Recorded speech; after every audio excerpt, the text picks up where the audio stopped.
Hey.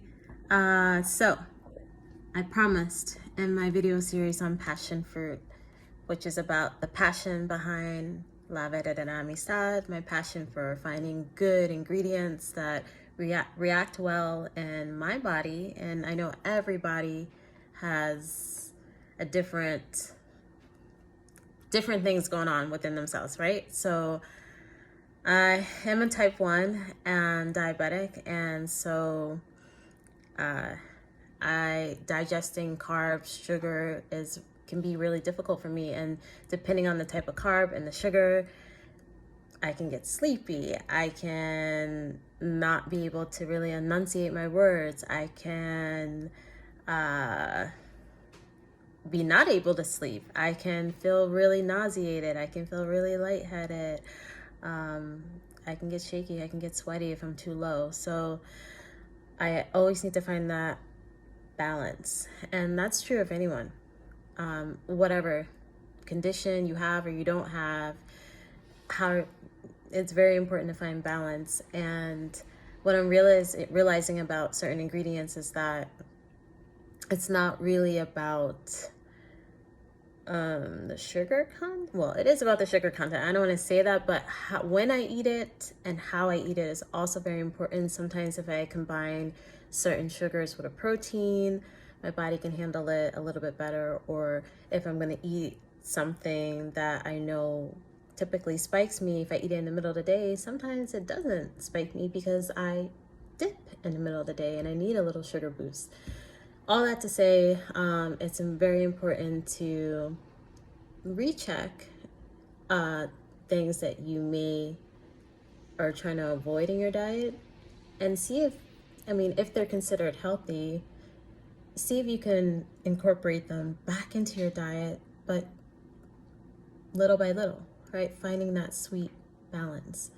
For example, date sugar. I had tried baking with date sugar a couple years ago and I didn't like it. It wasn't sweet enough for me. It was very dense. It didn't melt. If you eat La Verdadera Amistad baked goods, you know that I use coconut palm sugar. It has a very nice caramel taste. It browns, it melts, it spreads the cookies, and it doesn't really spike. It's low glycemic. It doesn't spike sugars. Now, dates are supposedly low glycemic, but that's not what I found. When I was eating dates, my sugar would go sky high if I had 2 or 3 like whole raw dates. And the thing is, low glycemic, what does that mean? Maybe the sugar processes is slower in your body. Yes, that's true. But if at the end of 2 hours you're spiking, that's still not an experience you want to have as a diabetic, right? Well, I was in the store and I saw this date sugar. It looked a lot lighter in color and it wasn't as dense. And I just had a taste for a spice cake. So I was like, you know what? Let me just try this date sugar and just see. Maybe I wasn't eating it right. Maybe something else was going on in my body 2 years ago that the dates weren't right for me. And now I'm doing something differently and the dates will work.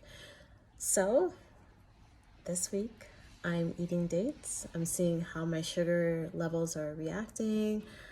I do feel a little sleepy.